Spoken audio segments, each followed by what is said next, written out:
Magandang araw po sa inyong lahat. Ang kwentong ito ay tungkol sa isang binatang nagtatrabaho bilang isang sepulturero. Siya si Juanito, tagalinis ng mga nicho. Nagdadamo at nag-aayos sa buong paligid ng sementeryo. Simple lang ang buhay niya, kahit hindi madalas mapansin. Masipag siya sa pag-aalaga sa mga libingan. Isa sa palagi niyang nililinis at dinarasalang puntod ay yung nasa tabi ng libingan ng kanyang ina. Isa sa palagi niyang nililinis at dinarasalang puntod ay yung nasa tabi ng libingan ng kanyang ina.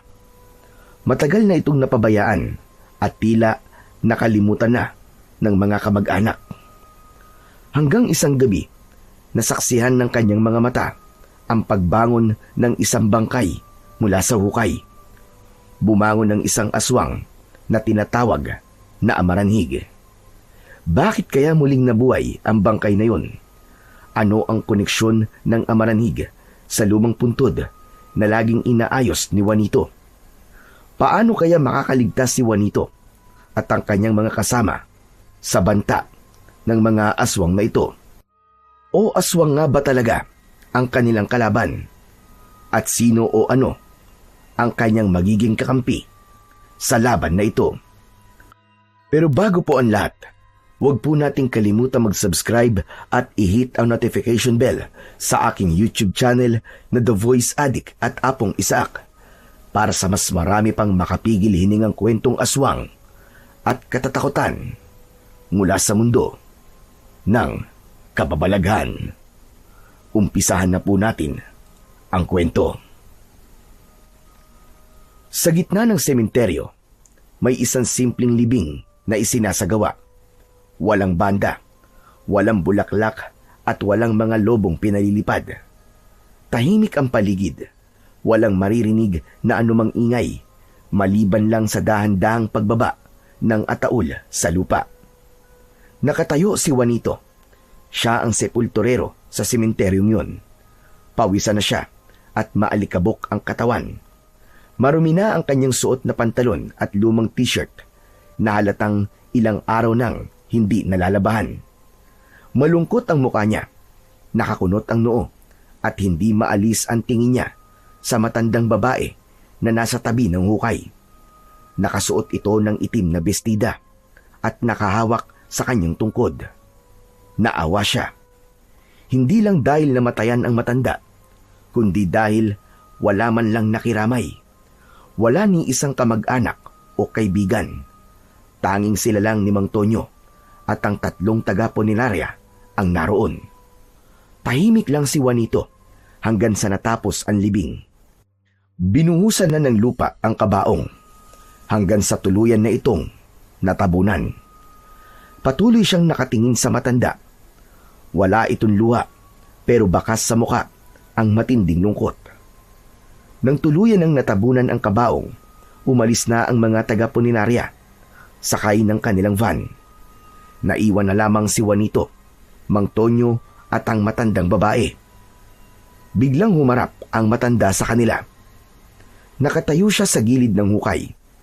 Matalim ang tingin at nanginginig ang labi. Sabihin niyo, bakit ganun kalalim ang hukay? Magsalita kayo! Nagulat si Juanito. Napatingin siya kay Mang Tonyo. Hindi nila inaasahan ang pagputok ng galit mula sa matanda. Sabi ko na sa inyo, huwag laliman, hindi ba? Ang biling ko sa'yo, Tonyo, huwag masyado. Ayoko ng malalim. Ang sabi ko, huwag malalim. Bakit hindi kayo nakinig? Ilang beses na napalunok ng sarili niyang laway si Mang Tonyo. Halatang kabado ito at pilit na iniintindi ang sitwasyon. Pasensya na po, Bob. Pero hindi po namin pwedeng sundin yung gusto nyo. May standard po kasi ang lalim ng hukay. Hindi pwedeng mababaw labag. Anong standard na sinasabi mo? Anak ko yan. Anak ko ang inililibing. Tapos kayo masusunod. Ako ang nanay niya. Ma'am, naiintindihan po namin ang nararamdaman nyo. Pero may patakaran po talaga eh. Baka po kami masita. Baka matanggal po kami sa trabaho. Kahit matanggal pa kayo, wala akong pakialam. Sana, sinunod nyo na lamang ako. Ang sabi ko, huwag masyadong malalim. Ayoko ng ganitong klaseng libing. Para bang wala ng balikan. Parang tuluyan na talaga siyang mawawala sa akin. Napayuko si Juanito. Hindi siya makatingin sa matanda. Ang tono ng boses nito, puno ng sakit, hindi lang galit. Ma'am, mawalang galag na po. Kung mababaw na po hukay, abay delikado po yon. Baka hukayin ng hayop o lumambot yung lupa. Malalagot kami sa sanitation. Pasensya na po talaga, ma'am. May batas po eh. Hindi po yung pwedeng labagin. Hindi nyo naiintindihan eh. Ayoko lang ng malalim kasi baka hindi ko na siya maramdaman. Gusto ko maski nasa ilalim na siya ng lupa. Malapit pa rin siya sa akin. Hindi naman po dahil malalim ang hukay, ibig sabihin tuluyan na po siyang nawala. Nandito pa rin naman po siya sa lugar na to. Hindi talaga kayo nakakaintindi. Ang dali-dali na ng hiling ko. Ang sabi ko dyan sa kasama mo matanda, huwag laliman ng hukay. Pero hindi naman po ako nangako sa inyo noon na gagawin ko yon. Ayoko rin naman pong nakikita kayo ganyan, ma'am, na hindi nyo nagustuhan ang naging trabaho namin. Pero mas lalong masama po kung kami naman ang masisisi kung magkakaroon ng problema. Abay, may protocol po kasi, ma'am. Kailangan po talagang sundin yon. Protocol. Puro kayo patakaran. Yun lang naman ang munting kahilingan ko. Hindi niyo pa pinagbigyan. Hindi ba pwedeng maski isang beses? Huwag niyo sundin ang protocol na yan. Kasi ako, nanay. Ako ang nanay ng nilibing niyo. Ma'am, pasensya na po talaga. Kung kami lang po masusunod, gusto rin sana namin pakinggan kayo. Ang kaso po trabaho po namin ng sundin ang tama. Ayaw po namin malagay kayo sa alanganin. O kami. Kapag nagkataon na ma-check ito ng sanitation, tsak na malalagot kami. Baka mawalan pa kami ng trabaho. Magkano kailangan nyo? Hukayin nyo ulit yan. Sige na. Sabihin nyo kung magkano. Ibibigay ko. Ma'am, seryoso ako. Gawin nyo mas mababaw. Wala namang makakakita eh. Tayo lang. Hindi po talaga pwede, ma'am. Kahit magkano po ang ibigay nyo sa amin, doon pa rin po kami sa taba. Tumahimik ang matanda. Huminga ito ng malalim, pero halatang pinipigilan nito ang pag-iyak. Ang mga kamay nito ay nanginginig habang mahigpit ang hawak sa tungkod. Alam nyo ba kung gaano ko kamahal ang anak ko? Higit pa sa buhay ko. Siya lang ang meron ako. Wala nang iba. Tapos ngayon wala na siya. Tapos ganyan lang. Ganito lang natapos. Ma'am, ano po bang nangyari sa kanya? Juanito, huwag mong tanungin niya kay mama. Ay, pasensya na po, ma'am. Nilingon ng matanda ang bagong libing. Pumikit siya. Matagal. Pagdilat niya, tumalikod na siya sa dalawa at naglakad paalis. Mabagal pero diretso. Hindi na muli pang lumingon. Napatingin si Mang Tonyo kay Juanito. Isang mahinang tapik sa balikat ang ibinigay nito sa binata. Bago nagsalita. Nagpakamatay daw yung anak. Yun ang mga sinabi ng chismosa sa baryo. Narinig ko lang yun. Ha? Totoo po? Oo. Alam mo ba yung matandang yan? At ang anak niya, halos 1 linggo pa lang daw nakatira dito. Pero ang sabi ng mga chismosa, yung anak niya, bihirang lumabas ng bahay. Palagi na lang daw nasa loob. Tapos isang umaga, ayun, nakita na lang ng nanay niya, nakabigti na. Hala, kawawa naman. Bakit kaya siya nagpakamatay, Mang Tonyo? Nako, ikaw ha? Kalalaki mo tao chismosa ka rin pala. Hindi naman po. Medyo napapatanong lang kasi iba yung sakit na nakita ko sa matanda kanina Nakakaawa siya, Mang Tonyo. Hindi ko alam, pero tinamaan talaga ako. Kaya nga Pero ang sabi-sabi ng mga tao, buntis daw yung dalaga.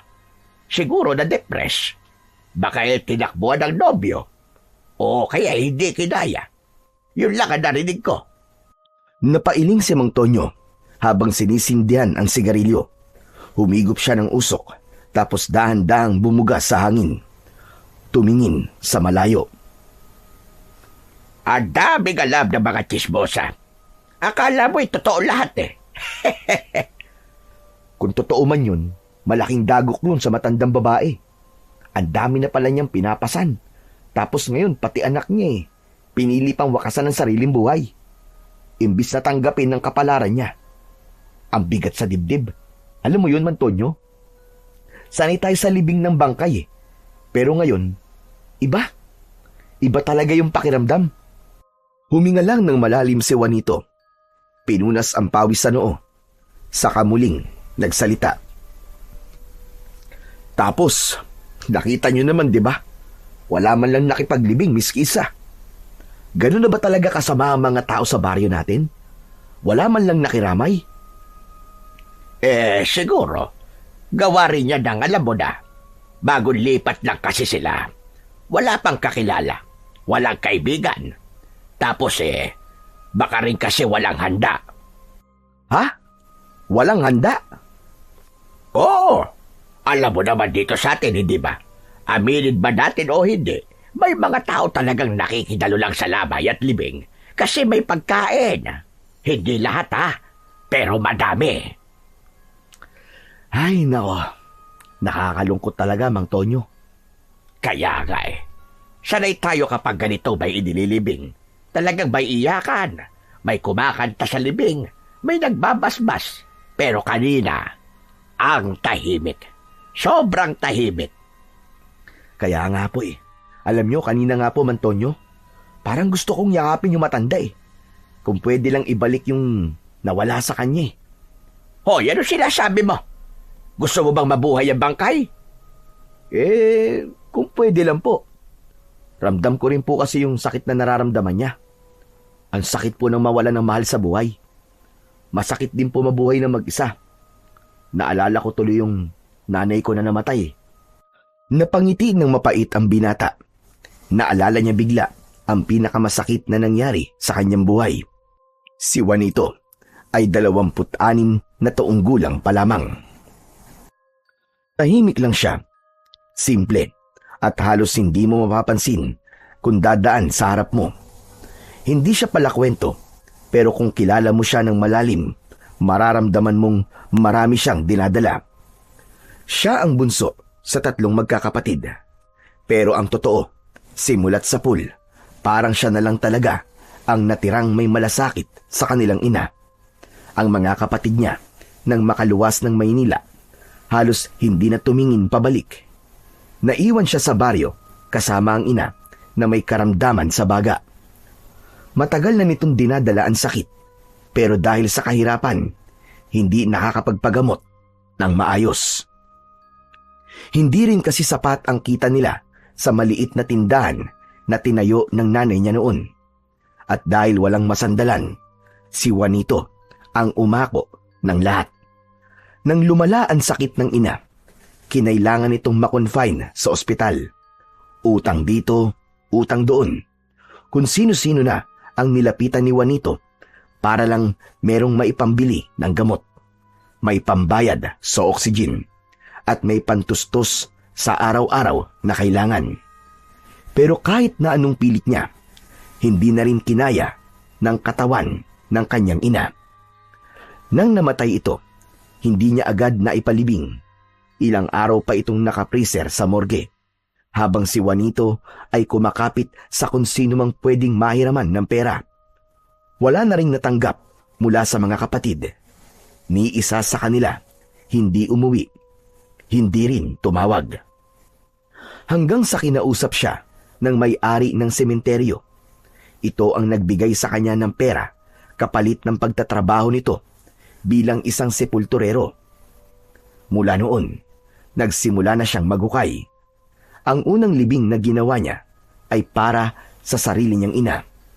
At mula roon, hindi na siya umalis sa sementeryo. Kakarampot lang ang sahod niya.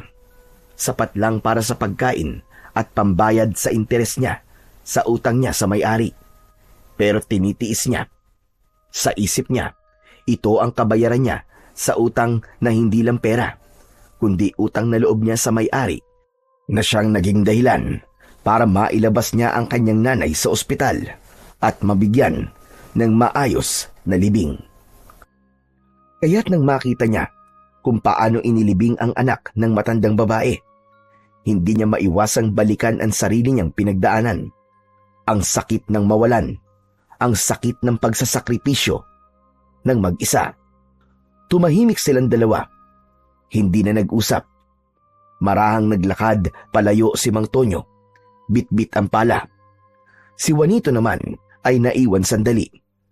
Maya-maya pa, huminga siya ng malalim at sumunod na rin sa pag-alis.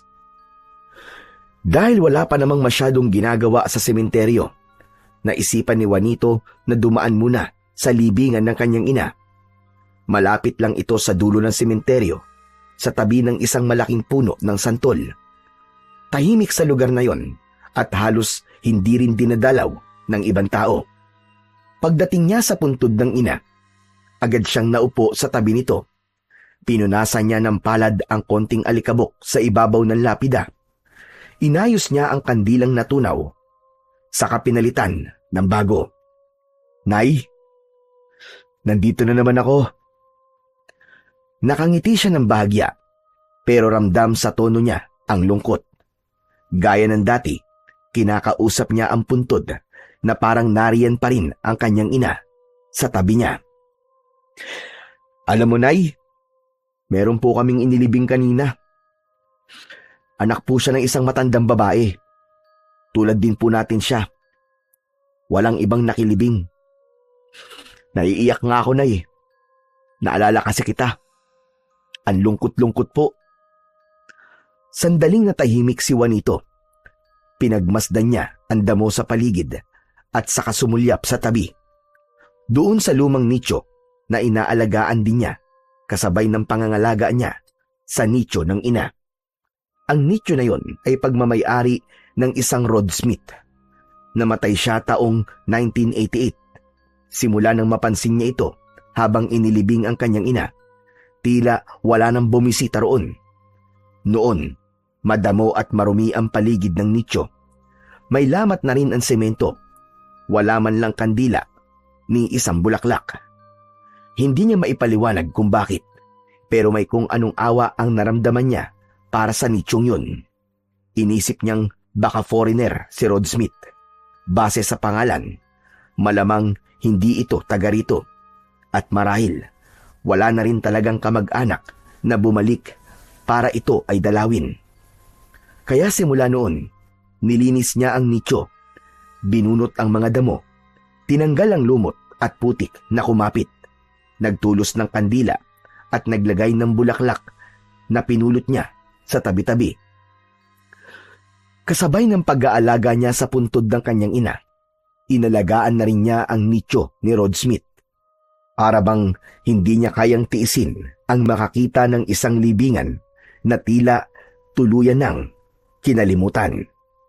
Lumapit siya sa nicho ni Rod Smith. Pinagpag ang mga tuyong daon sa ibabaw nito. "Rod, how are you there? Are you okay sa all right?" "Grabe, Rod. Ang hirap mo namang kausap. Dumudugong ilong ko sa'yo eh. Pero siguro, Rod, nakakaintindi ka naman ng Tagalog, ano?" "Malay ko ba kung matagal kang nanirahan dito sa Pilipinas bago ka namatay? Pasensya ka na, di talaga ako marunong mag-English eh. Pero susubukan ko, para sure." Ngumiti si Juanito. Para lang siyang nakikipagkwentuhan sa barkada. Umupo siya sa tabi ng nicho. Pinatong ang siko sa tuhod, saka tumingin ulit sa lapida ni Rod. "Rod, I hope you're not boring there, ha? You know, no one come here. Only me. Only me visit you. Okay? You remember? Me always clean. Clean your shelter. I always put candle, okay? Sometimes I bring flower, but not expensive. Only I pick. Only santan and gumamela. From there and there and there. Ngumiti si Juanito habang nagpapatuloy sa pagsasalita. Pagkatapos ay kinamot niya ang batok niya. Sabay inikot ang tingin sa paligid. Walang tao. Tahimik pa rin ang buong bahagi ng sementeryo. You know, Rod, sometimes I talking to you because even you are dead. But I think you good money. Because I not feel scared. Other nicho, I feel mabigat. Heavy. Yun, heavy. Like, something, someone looking me. But here with you, feel okay. No worry. Rod, if you're there and you can hear, I want you to know that sometime life is very how to say life is so hard. Very, very hard. Very no money, very no honey. But Rod, sometimes I want to go away.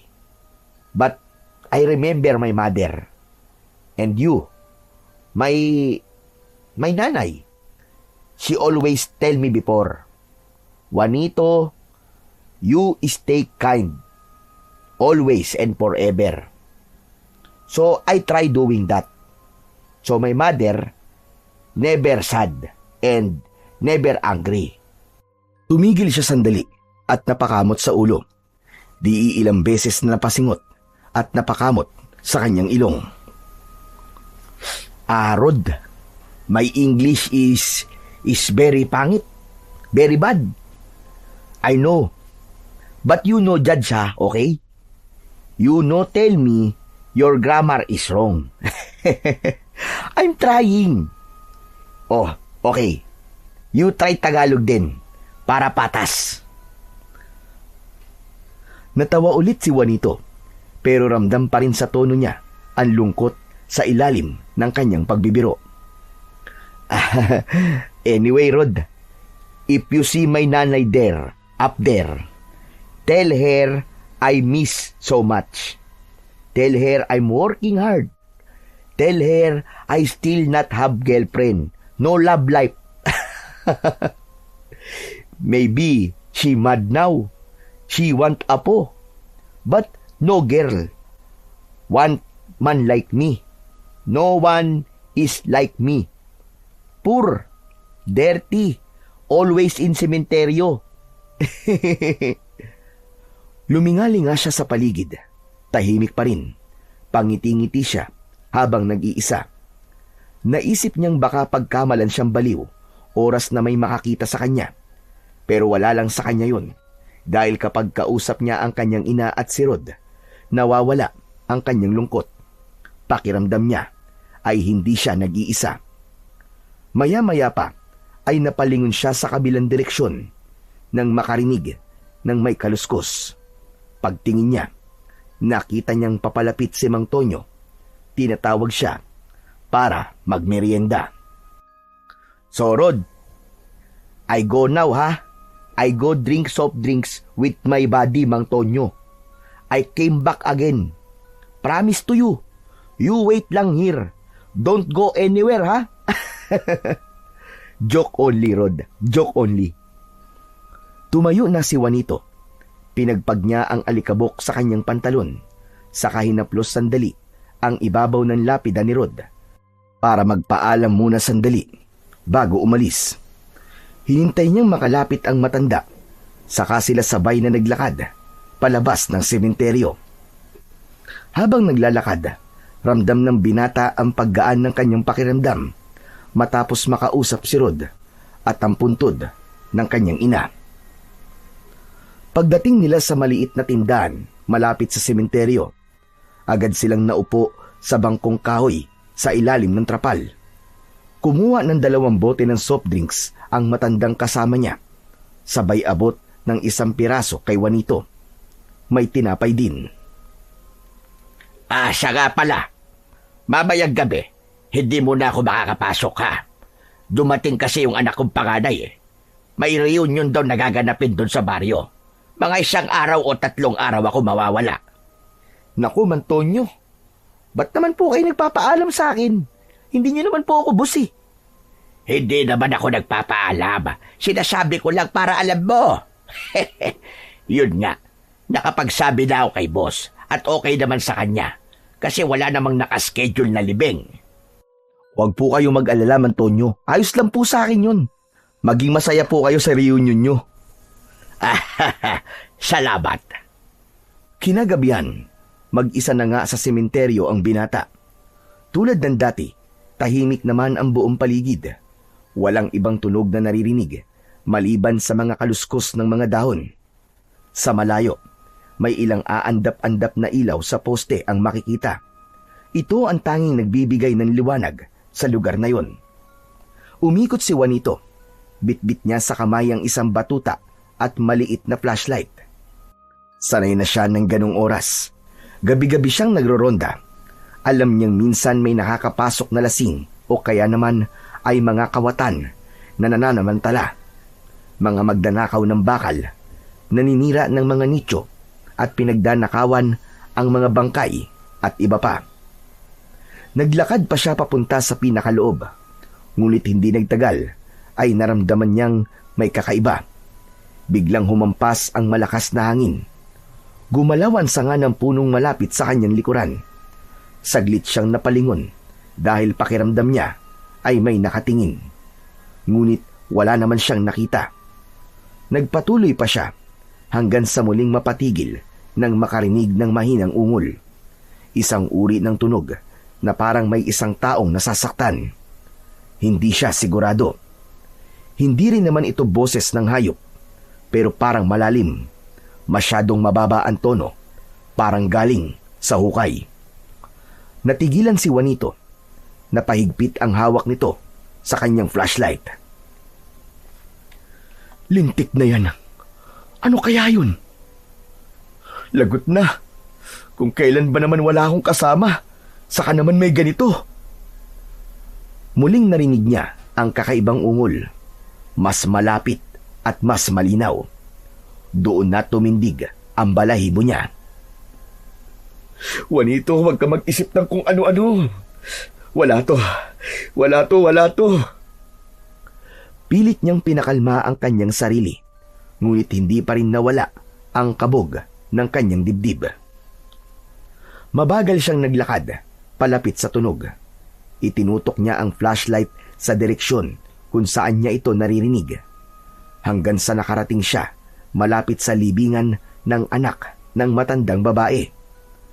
Nagtago siya sa likod ng nicho. Mabilis na pinatay ang ilaw ng flashlight. Dahan-dahan siyang sumilip.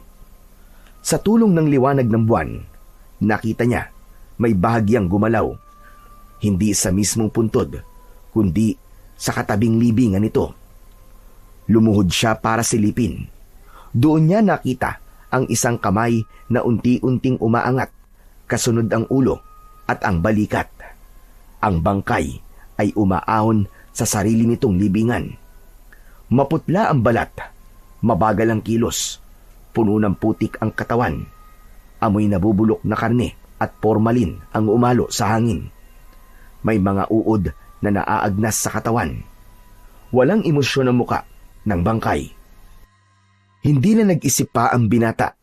Tumalikod na siya at kumaripas ng takbo. Diretso, hindi na lumingon pa. Habang tumatakbo, may nabangga siyang tao. Yun ay si Ruben, ang kanyang boss, ang may-ari ng sementeryong kanyang pinagtatrabahuhan. Anong? Hoy, Juanito! Ano ba problema mo? Sir! May bangkay doon na bumangon, sir! Galing doon sa hukay! Ano ka mo? Ano ba pinagsasasabi mo? Bangag ka ba? Ano ba tinira mo, ha? Gusto mo ipakulong kita? Sir, hindi po, sir. Wala po akong bisyo. Totoo po yung sinabi ko, sir. Nakita ko sa dalawang mata ko, sir. Bumangon po talaga yung bangkay, sir. Nandun po. Anak nang, imposible yung sinasabi mo eh. Matagal ng negosyo ko sa sementeryo ito. At wala pa ako nababalitaan bumangon na bangkay. Kaya manahimik ka nga dyan. Sir, maniwala ka sa akin. Hindi po ako nagsisinungaling, nagsasabi po ako ng totoo. Tumigil ka na nga. Baka mamaya may makarinig pa sa'yo at katakutan to sementeryo ko. Malulugi ang negosyo ko niyan eh. Kaya tumigil ka na ha, diyan sa paggawa-gawa mo ng kwento. Ayokong kumalat to. Naiintindihan mo? Pero sir, Wala ng pero-pero, Juanito. Alam mo, nagpunta lang naman ako dito para tignan kung anong lagay dito. Wala si Mang Tonyo, di ba? Tapos ganito pa ang aabutan ko. Lintik na yan. Umayos ka ha? Paano yun, sir?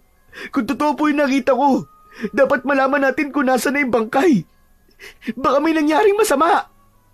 Anong masama? Alam mo kung anong masama? Yung imahinasyon mo. Sir, hindi ko po ito ginagawa para lokohin lang kayo.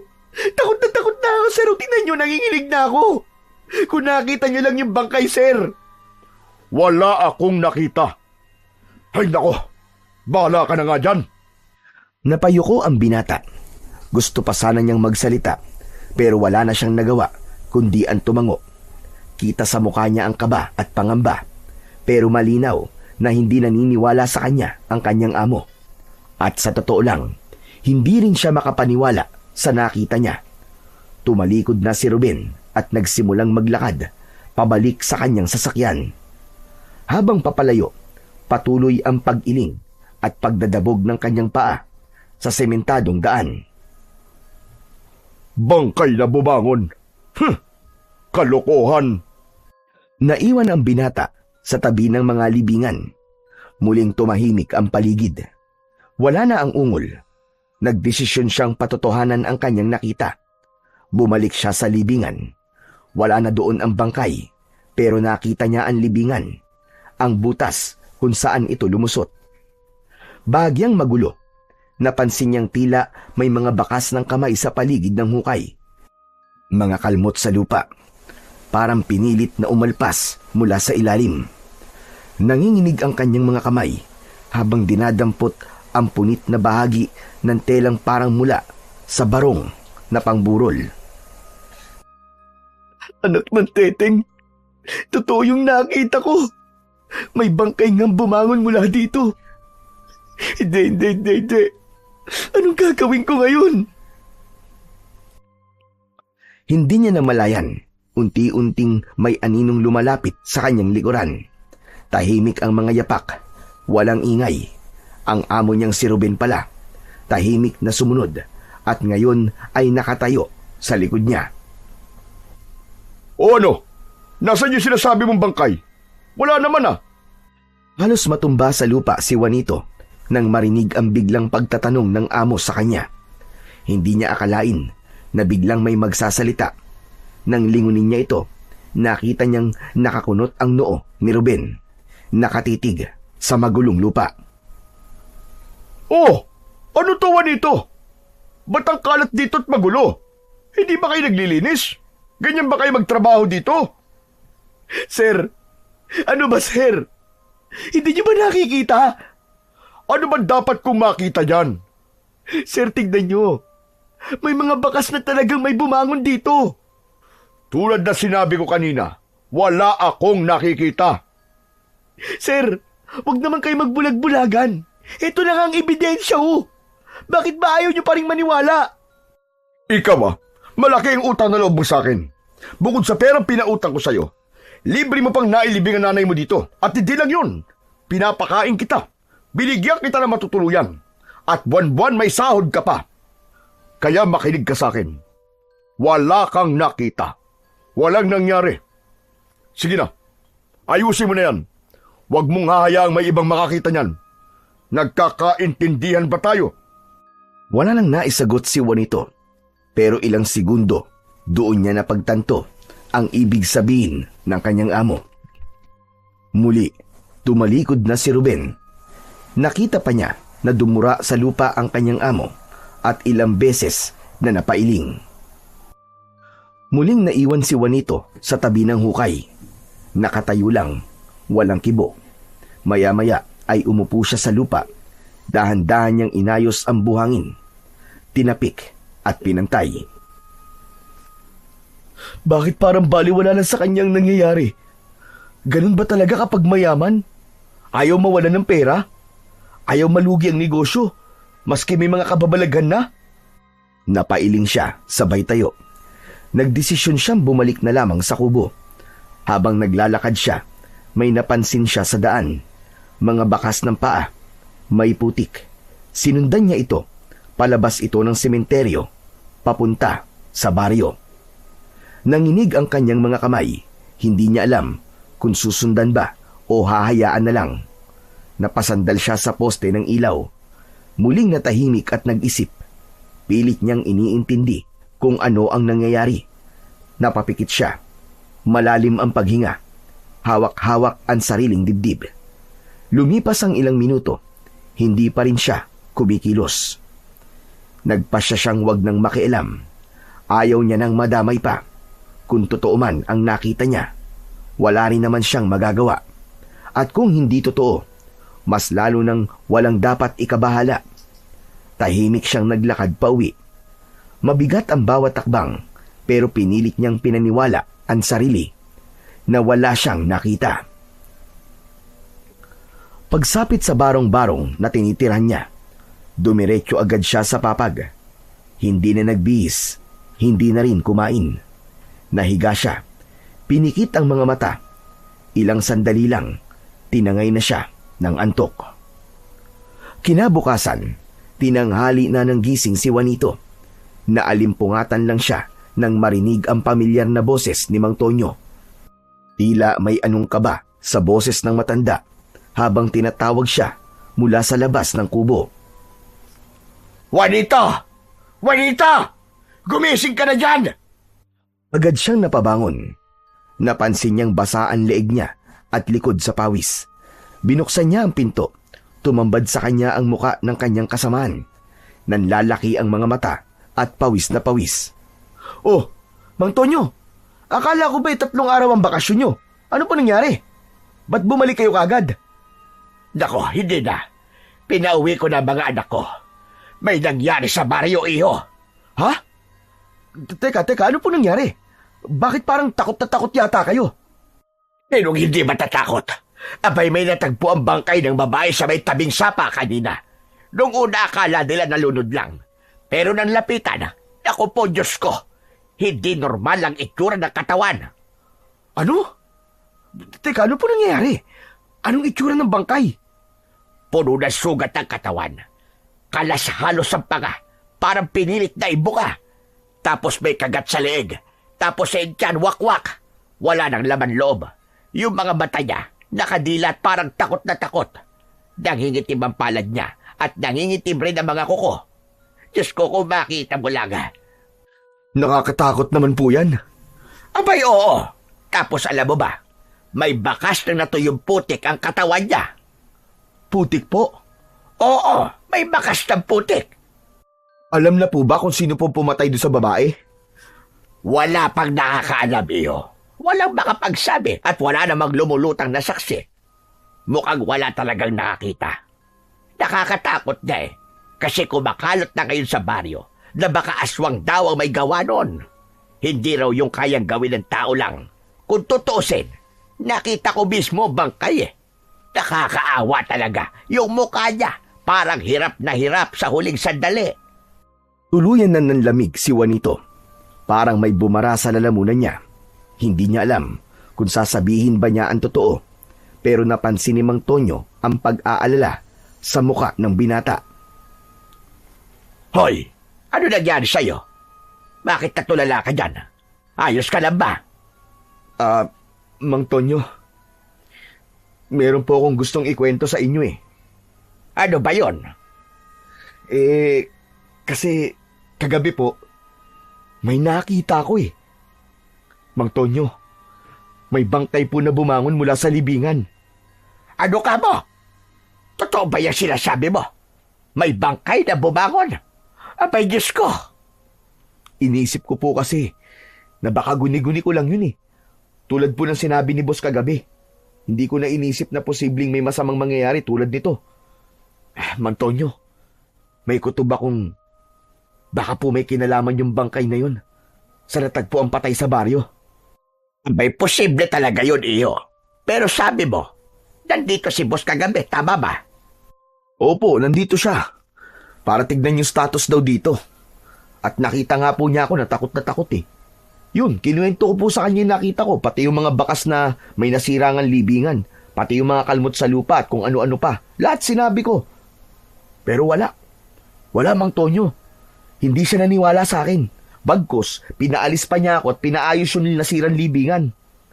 Hindi ko naman siya masisisi. Siguro, hindi niya talaga iniisip na totoo sinasabi mo. Alam ko kung paano mag-isip ang amo natin. Matagal na akong supulterero dito. Kabisado ko na siya. May nangyari kasi noon. Mga nakawan ng bangkay o mga libingang ninanakawan. Baka iniisip niyang ganun lang ulit ito. Ayaw na niyang maungkat pa yon. Muntik nang mapasara ang sementeryong to dahil sa iskandalong yon. Tama po kayo, Mantonyo. Marahil yun nga po ang dahilan. Pero ngayon, Mantonyo, sa mga sinabi nyo, sigurado na talaga ako. Totoo pong nakita ko. Kung totoo sinasabi mo, Juanito, ibig sabihin, totoong aswang nga ang pumatay sa babaeng yon. Nakakatakot naman po. Mabuti na lang at hindi ako nakita nung aswang kagabi. Kundi, nako, baka kinain na niya ako. Baka kwento na lang talaga ako ngayon. Posible, iho. Kaya maswerte ka.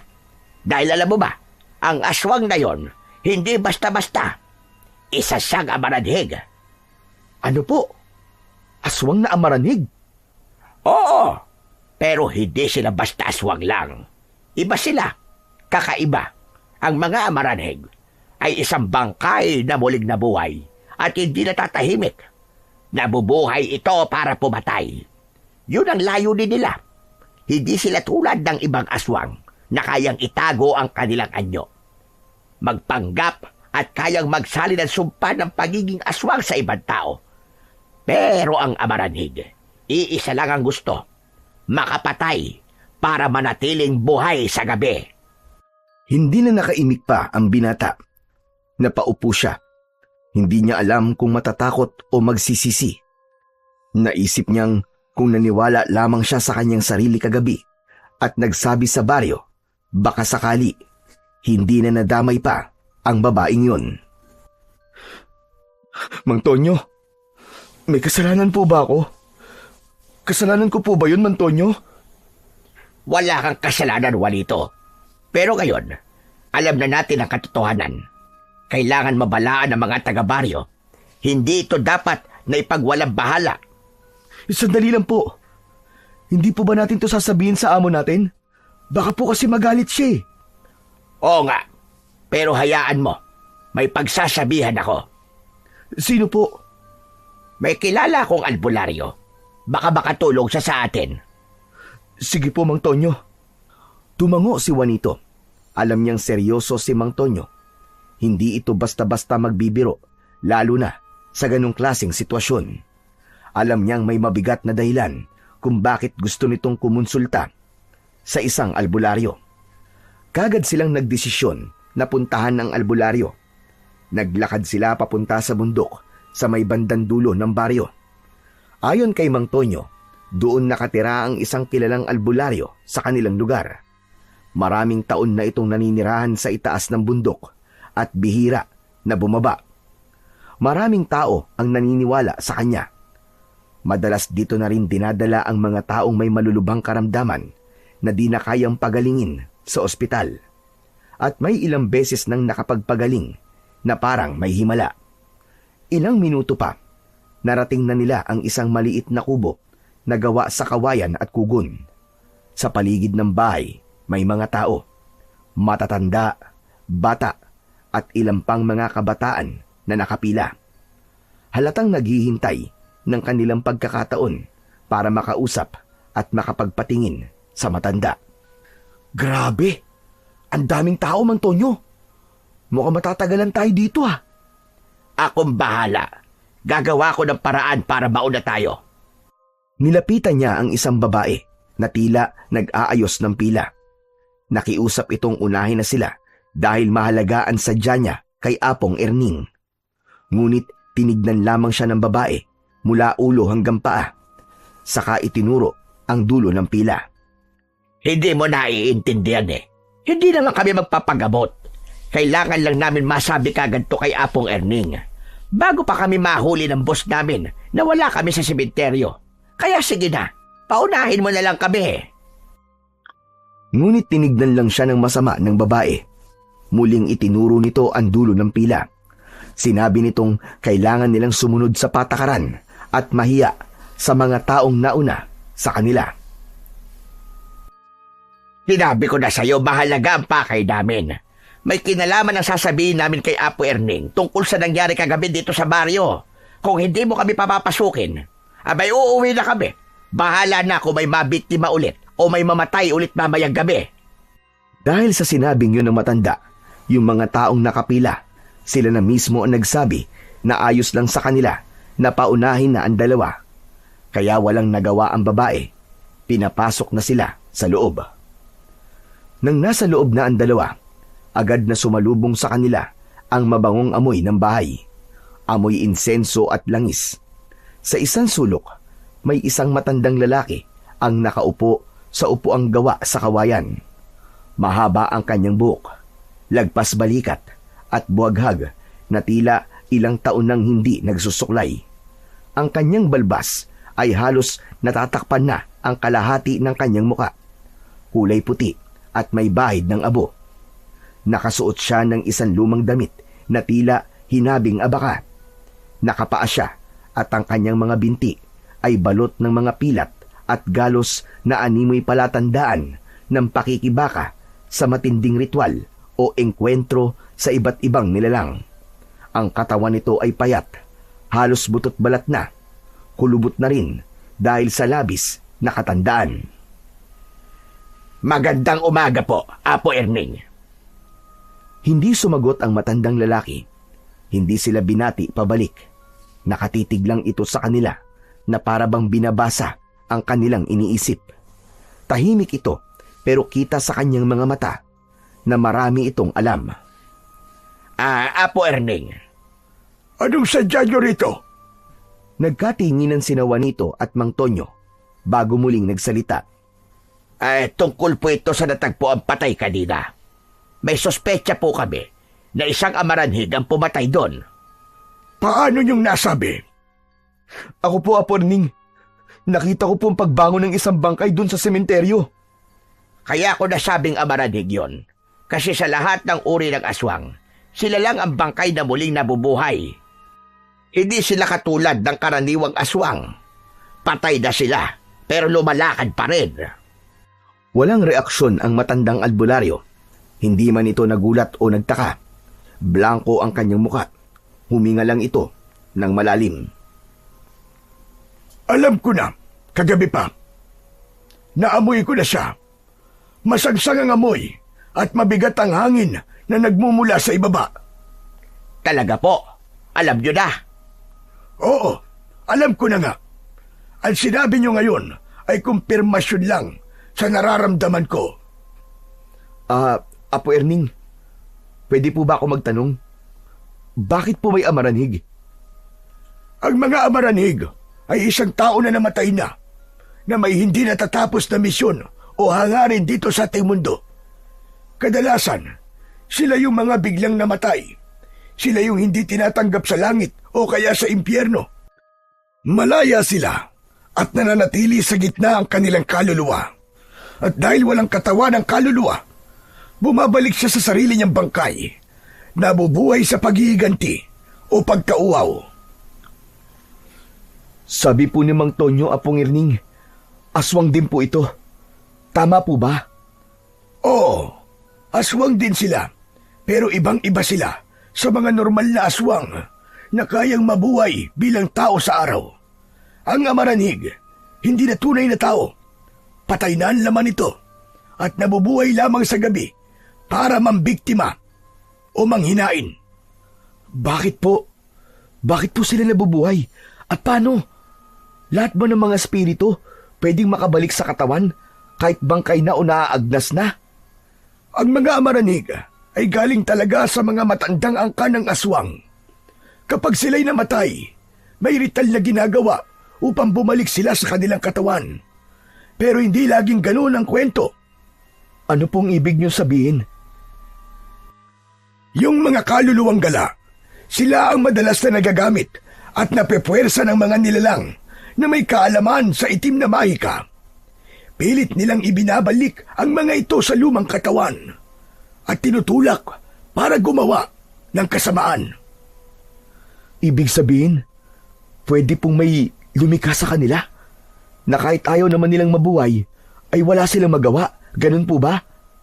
Tama ka. At madalas, hindi niya na alam kung sino siya.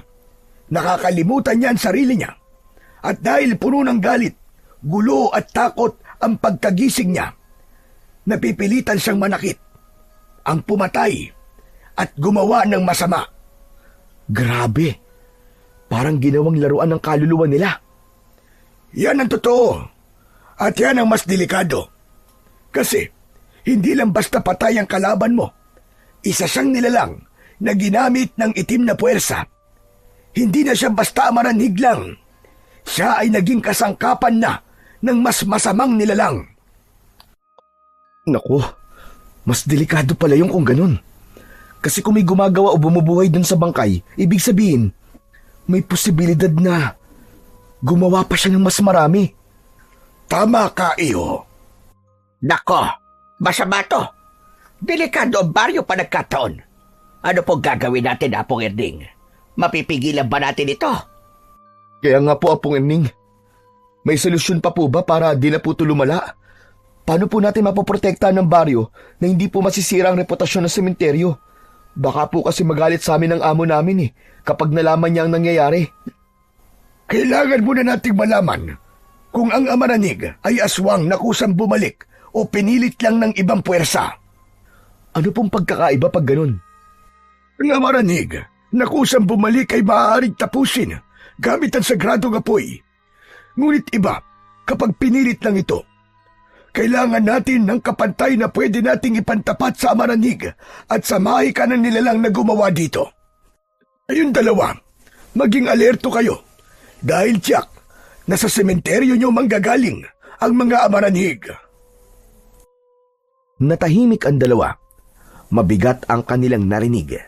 Hindi nila inaasahan na darating ang ganitong klase ng problema. Ano na pong gagawin natin, Mantonyo? Paano natin haharapin to? Paano kung totoong may babangon pa uli na isa o dalawa o marami? Apong Erning, tulungan niyo naman po kami. Matanda na ako. Halos di ko na kayang tumayo na mag-isa. Hindi ko na kayang lumaban. Kung meron lang sana na isang tao na katulad ko na pwedeng sumagupa sa mga nilalang na yan, matatapos ang problema natin. Ibig bang sabihin yan wala po kayong magagawa? Wala akong kakayahang tapusin ang nilalang na yun. Pero ang maibibigay ko sa inyo ay proteksyon. Heto, may langis ako rito mula sa mga ugat ng sagradong halaman at pinagpala sa ilalim ng buwan. Sa mga Amaranig, masangsang ang amoy nito. Para sa kanila, ito'y parang sumpa. Hindi sila mangangas na lumapit sa sino mang may ganito. Bibigyan ko rin ng ilan sa mga taga-baryo. Hindi ito panlaban. Pero sapat na ito para mailigtas kayo sa isang gabi ng kadiliman. Pero hindi po sapat ang proteksyon lang, Apong Erning. Paano kung talagang dumami po ang mga Amaranig? Paano kung lahat ng nakalibing sa sementeryo ay mabuhay? Sasakupin po nila ang baryo panigurado. Kailangan makahanap tayo ng mas malakas na mutya na pwede nating ipantapat sa kanila. Meron akong alam, pero hindi basta-basta yun nakukuha. Ano pong ibig niyong sabihin? May isang kapangyarihan na pwedeng gamitin laban sa mga Amaranig. Kung mahahanap ito o kung ipagkakalob ito sa sinuman, maaaring yun ang susi para mapigilan ang pananalasa ng mga halimaw na yun. Apong Erding, paano namin yun makikita? At saan? Kaya nga po, kailangan ba nating maghintay kung kailan po yun ibibigay? May paraan para malaman natin kung paano makukuha ang bagay na yun. Kailangan natin ng tulong mula sa mga tagabantay ng kagubatan. Mga nilalang na hindi basta-basta nagpapakita sa mga tao. Pero kung dalisay ang puso mo, maaari ka nilang pakinggan. Pwedeng sila ang magturo kung saan at kung paano nyo makukuha ang kapangyarihan. Ay ayon ng tagabantay. Ano po? Tagabantay? Oo, sila ang mga mata ng kalikasan. Hindi sila masasamang nilalang, pero hindi sila kakampi kung wala silang tiwala sa'yo. Hindi ko na kaya. Matanda na ako. Kayo ang kailangan makipag-ugnayan sa kanila. Ano po ang dapat naming gawin? Bumalik kayo ng madaling araw. Bibigyan ko kayo ng anting-anting. Dadalhin nyo ito sa gitna ng kagubatan at doon kayo maghintay. Kapag may dumating, huwag kayong matakot. Sabihin nyo ang inyong sadya. Kung totoo ang sinasabi nyo at dalisay ang layunin nyo, tutulungan nila kayo. Nang matapos ang kanilang pag-uusap, lumabas na ang dalawa sa kubo at umalis. Pagbalik nila sa sementeryo, hindi mawala sa isip ng bawat isa ang posibilidad na ang bawat bangkay na kanilang binabantayan ay maaaring bumangon lahat at pumatay ng mga inosenteng tao. Ngunit sa kabila nun, nagsimula na silang magtrabaho. Nagwalis, nagdamo, at inayos ang ilang nicho. Nang matapos, sandali silang nagpahinga. Maya-maya pa, biglang may narinig silang humintong sa sakyan. Aba, mukhang dumating si boss Halika, puntahan natin. Naglakad sila malapit sa entrance ng sementeryo at doon nila nakita ang kanilang boss na si Ruben. May mga hawak itong papel sa kamay. Mukhang maayos ang mood nito. Malawak ang pagkakangiti ng kanyang labi. Oh, Juanito, Tonyo!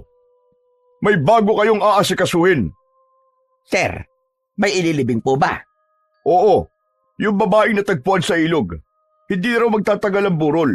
Gusto ng pamilya na mailibing kagad. Sige po sir. Kami na po ang bahala. Ayusin nyo na yan Bilisan nyo rin. Ito ang papel. Kayo na ang bahala dyan. Alam nyo na yan. Nandyan na yung lokasyon kung saan kayo maghuhukay. Tumango si Mang Tonyo. Tumalikod na si Boss Ruben. Matapos iabot ang hawak na mga papeles sa matanda. Umalis na rin ito kaagad. Matapos basahin ang nasa dokumento, binitbit na nila ang kanilang mga pala na gamit sa paghukay. Tahimik lang silang nagsimula. Hapon na nang matapos nila ang hukay. Parehas na maalikabok at pawisan ang dalawa. Si Juanito halos wala ng lakas dahil sa matinding pagod. Umupo muna sila sa gilid ng sementeryo sa ilalim ng isang puno ng mangga. Ay, grabe man, Tonyo. Nakakapagod talaga to. Kapag ganitong mabilisan, no? Sinabi mo pa. Pero wala naman tayo magagawa Ganito talaga ang trabaho natin. Wala tayong karapatang magreklamo. Kahit pagod ka na, kailangan tuloy-tuloy pa rin. Mang Tonyo, naisip mo ba? Paano kung totoo lahat ng sinabi ni Apo Erning? Paano kung totoong may nilalang na bumubuhay nga sa mga patay dito? Sa palagay nyo, sino kaya yun? Hindi ko rin alam. Sa halos 2 dekada kong pagtatrabaho dito, ngayon lang naman ito nangyari. Kaya nga kinakabahan ako Hindi ko alam kung paano na natin ngayon mababantayan tong sementeryo. Mukhang kailangan talaga nating mahanap yung kapangyarihan na sinasabi ni Apong Erning. Tama ka. Mang Tonyo, halimbawa po nahanap natin. Sino po ang hahawak ng agimat? Sino pa ba? Di ikaw. Alaga naman ako, iho. Tulad ni Apong Erning, matanda na rin ako. Ikaw, malakas ka pa. Batak pa ang katawan mo sa may hirap at mabibigat na trabaho. Kayang-kaya mo yon. Ako po? Aba, ano namang alam ko sa ganun? Ako po. Subukan mo lang. Isipin mo na lang. Kailangan natin to. At ikaw, pwede kang maging bayani ng baryo. Malay mo, yan na pala ang daan para makaalis ka na rito. Para mabayaran mo na ang utang mo sa boss nating kuripot. Tama po kayo. Gusto ko na rin po talaga makaalis dito. Pero palagi po yung sinasabi na utang na loob ko daw sa kanya ang lahat. Yan ang mahirap eh.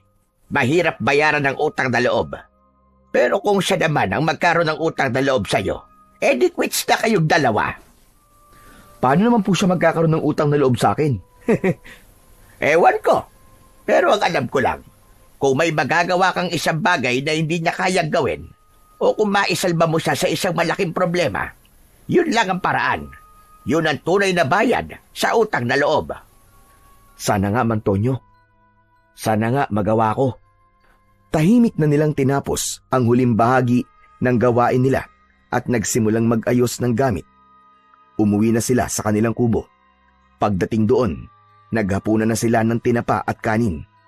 Matapos kumain, naglinis na sila ng katawan at nagsimulang magpahinga. Pagkatapos ng ilang oras, nang tuluyan ng dumilim, nagpaalam ang binata kay Mang Tonyo. Mang Tonyo, lalabas lang po ako saglit ha. Roronda lang po. Sige, salamat iho. Ikaw na muna bahala. Pero kung makita mo namang ayos na ang lugar, bumalik ka na rin dito at magpahinga ka na. Opo, Mang Tonyo. Lumabas na si Juanito at nagsimulang maglakad sa loob ng sementeryo. Habang nag-iikot, may narinig siyang tila may kumakanta. Hindi ito tulad ng karaniwang kanta. Para itong dasal, pero may kakaibang tono. Sinundan niya ang tinig at napagtantong papunta ito sa libingan ng anak ng matandang babae at sa libingan kung saan may bumangon na bangkay. Dahan-dahan siyang lumapit at nagtago sa isang mataas na nicho. Sumilip siya. May tao sa harap ng libingan. May kakaiba sa kilos nito. May hawak itong 2 bote na may lamang kulay itim na likido at may dalang maliit na sako. Binuhos nito ang likido sa lupa. Sumilip pa siya ng kaunti para makita ng mas malinaw ang nangyayari. Pilit niyang kinilala ang babae.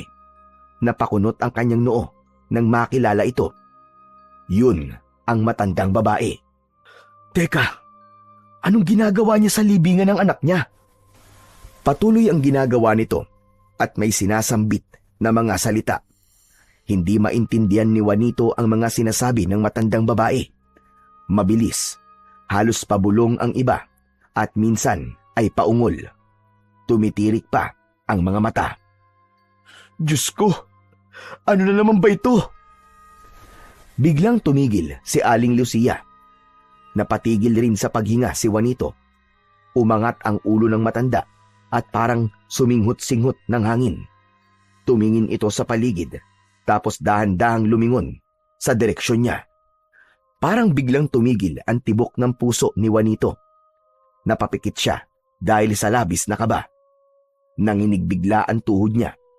Bigla rin siyang pinagpawisan ng malagkit at malapot. Humigpit ang hawak niya sa gilid ng nicho, lalo na nang marinig niya ang mga yapak na papalapit. Napamura siya sa kanyang isip.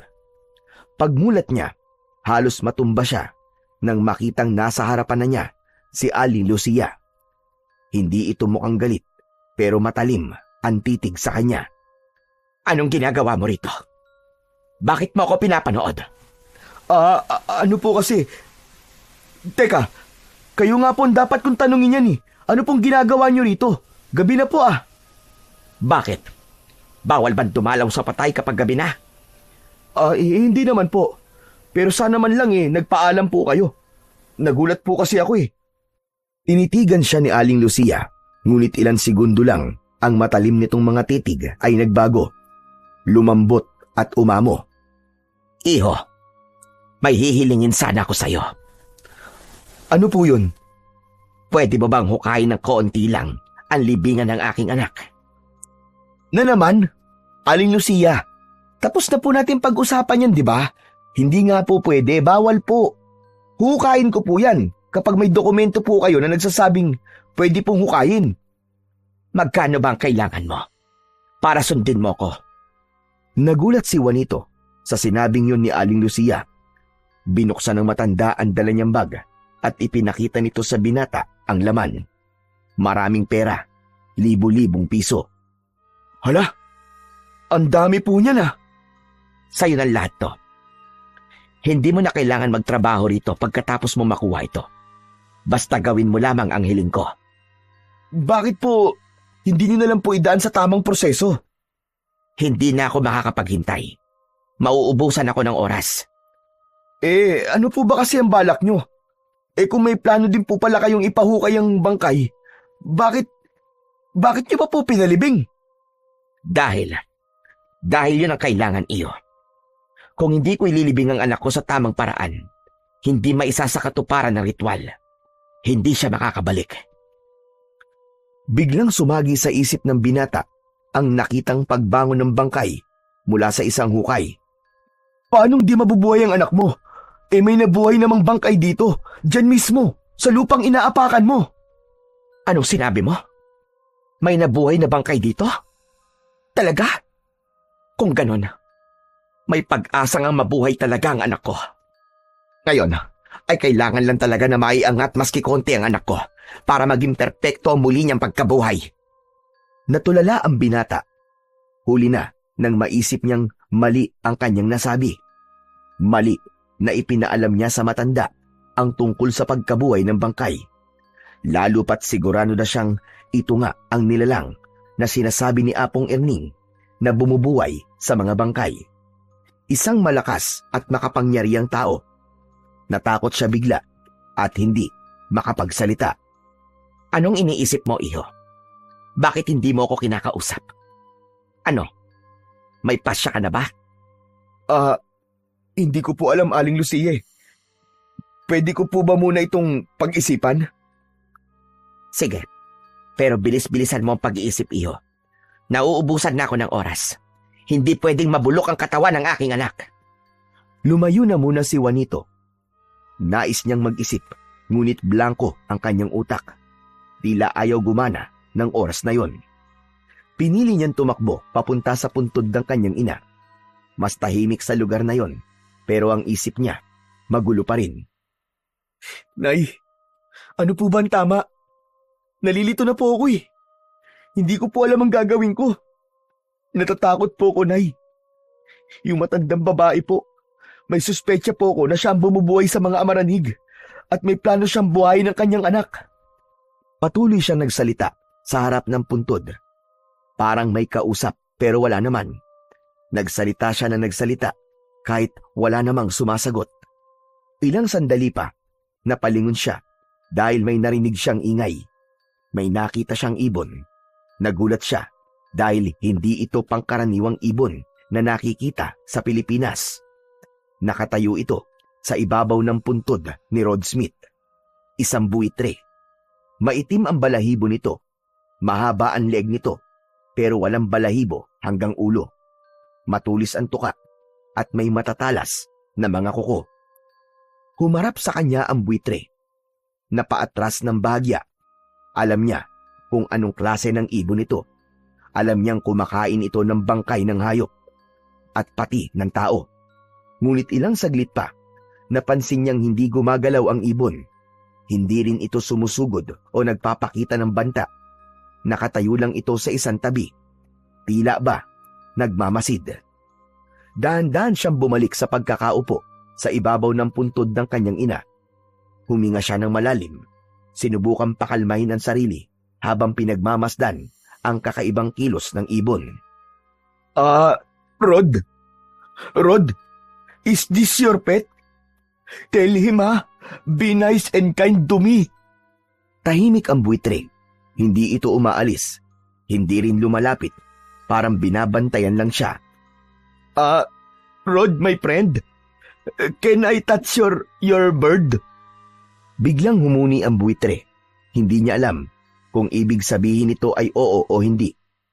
Maya-maya pa ay napansin niya na parang lumalabo ang anyo ng buitre. Kumurap siya. Sinubukang pagmasdan ulit ang ibon. Nilapit niya ang kanyang kamay para hawakan ito, pero tumagos lang ang kanyang kamay sa katawan ng ibon. Nagulat siya. Hala! Anong nangyayari? Doon niya napagtanto. Ilusyon lamang ang buitre. Hindi ito totoo. Namangha siya. Hindi niya maipaliwanag kung bakit at lalo siyang naguluhan sa kahulugan ng lahat ng yun. Nang tuluyan ng naglaho ang buitre, may naiwan sa kinatatayuan nito. Isang bato, kulay itim, at kumikislap sa liwanag ng buwan. Parang may kakaibang enerhiyang bumabalot dito. Isang puwersang hindi niya maipaliwanag, ngunit dama niya sa kanyang balat. Teka, ano naman kaya to? Para saan ang bato na to? Aba, kakaiba. Itago ko nga. Baka mamaya mahalaga to. Dinampot niya ang bato at maingat na iniligay ito sa kanyang bulsa. Tumayo siya at nagsimulang maglakad pauwi. Bago tuluyang lumayo, tumingin-tingin muna siya sa paligid. Sinigurado niyang walang ibang tao sa lugar. Wala na rin ang matanda sa sementeryo. Habang naglalakad siya pabalik sa kubo, ramdam niya ang kaba sa kanyang dibdib. Hindi niya maintindihan ang mga nangyayari, pero alam niyang may kakaiba. Pagdating niya sa loob, nakita niya si Mang Tonyo na nakahiga sa kanyang banig. Oh, nariyan ka na pala. Sige na, magpahinga ka naman dito. Baga pa tayong pupunta sa bahay ni Apong Erning bukas.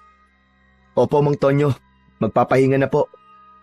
Humiga na rin si Juanito, pero habang nakahiga, hindi niya magawang makatulog. Maya-maya, may narinig silang kakaiba na nagmumula sa labas. Parang may naglalakad, pero mabagal. Mang Tonyo, naririnig niyo ba yun? Ano po yun, Mang Tonyo? Hindi ko alam. Wala akong ideya. Teka, titignan ko. Sandali lang po. Huwag po muna kayong lumabas. Baka delikado. Biglang may kumatok sa pintuan. Mabagal. Paisa-isa. Mukhang tama ka, iyo. Mukhang hindi tao nasa labas. Naku po, baka yan na yung... Nagkatinginan silang dalawa. Parehas na may takot na makikita sa kanilang mga mata. Ang katok, mabagal. Kapag ganyan, sigurado ko na hindi yan tao. Ano pong gagawin natin, Mang Tonyo? Yung langis. Magpahintay ng langis. Bilisan mo. Inuha ng matandaan langis na nakatago sa kanyang bulsa. Mabilis niya itong binuksan at kagad na nagpahid nito sa buo niyang katawan. Nang matapos, ay inihagis niya ito kay Juanito. Magpahid ka na muna nito. Dalian mo, Juanito. Nilagyan ng binata ang kanyang muka. Leeg, braso, tiyan, at paa. Wala naman itong kakaibang amoy, pero ramdam ni Juanito ang lamig habang ipinapahid ito. Sige, damihan mo pa. Para kung sakaling amaranhig ngang nasa labas, may proteksyon tayo kahit papano. Sige po. Nang matapos magpahid ng langis, pumunta sa may bintana ang dalawa. Si Juanito ang unang sumilip. Hindi. Bakit? May 3 bangkay na naglalakad sa harap ng bahay natin. Ano? Teka nga. Sumilip din si Mang Tonyo at nakita niya ang 3 nilalang na mabagal ang galaw. Nakayuko ang isa, habang ang isa na may bahagyang nakatagilid ang ulo na parang may bali ang leeg. Yung isa, halos wala ng balat ang isang braso, ngunit lahat sila ay naglalakad. Mga amaranhig nga yan. Mang Tonyo, bakit po sila nandito? Anong gagawin nila dito? Isara mo na yung bintana. Dalian mo. Mang Tonyo, baka pumasok sila dito. Baka kainin nila tayo, Mang Tonyo. Hindi na yan makakapasok. May tiwala ako kay Apong Erning. Malakas ang ibinigay niya sa ating pangontra. Biglang tumigil ang mga kaluskos, pero may narinig silang tila sumisinghot. Parang inaamoy-amoy ang hangin. Diyos ko, wag naman sana. Please, wag naman. Huwag kang maingay. Manahimik ka na muna.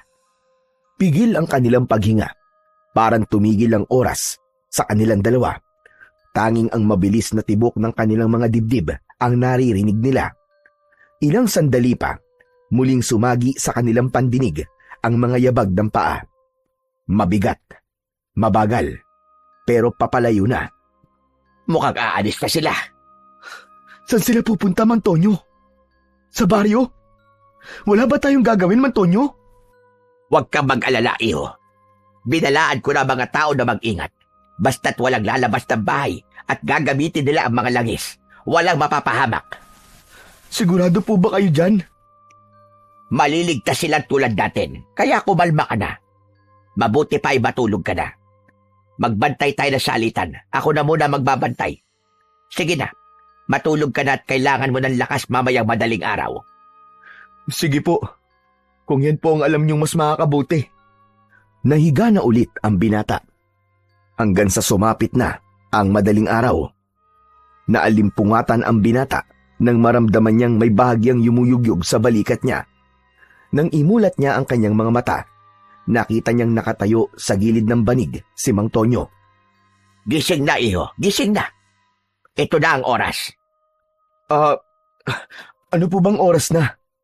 Madaling araw na. Kailangan na nating umalis kagad. Tumayo na si Juanito at bahagyang nag-inat. O ano, iho? Handa ka na ba? Medyo kinakabahan po eh. Pero okay na to. Ay nako, bahala na si Batman. Sige po, tara na. Sumilip muna ang binata sa labas. Sinigurado kung ligtas ang paligid, kung walang banta ng mga amaranig. Nang masigurong maayos na, lumabas na ang dalawa at naglakad patungo sa dulo. Pagdating nila sa dulo ng baryo, ay kagad silang umakyat papunta sa itaas ng bundok kung saan matatagpuan ang kubo ni Apong Erning. Sana makarating tayo ng ligtas, Mantonyo. Huwag kang mag-alala. Hindi na magpapakita ang mga aswang na yon. Takot lang nilang maabutan ng sikat ng araw. Bakit? Ano po bang mangyayari kapag nasikatan sila ng araw? Aba, syempre. Matutunaw sila. Saan naman po kaya sila nagtatago kapag may araw? Yun ang hindi ko alam. Pwedeng may nagtatago sa kanila. Yung babaeng bumubuhay sa kanila. Tama. Baka siya din po nagtatago dun sa mga bangkay. Anong sabi mo? Sinong babae dito? May alam ka bang hindi mo sinasabi sa akin? Pasensya na po kayo, Mantonyo, kung hindi ko po nasabi kagad. Yung matandang babae po, si Aling Lucia. Kagabi nakita kong nagdarasal sa puntod ng anak niya. Oh, pagkatapos? Mang Tonyo, yung dasal po niya hindi ko maintindihan. Parang ibang wika po eh. Tapos parang may kakaiba sa kanya. Parang yung mga napapanood ko po sa TV na sinasapian ng demonyo. Nakatirik po yung mata niya at parang nag-iiba po yung aura niya. Sigurado ka ba sa sinasabi mong yan? Opo. Sabi pa nga niya eh, hukayin ko daw po ang libingan para mabuhay po ang anak niya. Gusto niyang mabuhay muli ang anak niya, Mantonyo, pero sa ginagawa niya po mga ritual, mukhang ibang bangkay po ang nabubuhay eh. Baka hindi pa talaga siya sanay sa ritual na ginagawa niya. Pwede. Nako, tama ka, iho.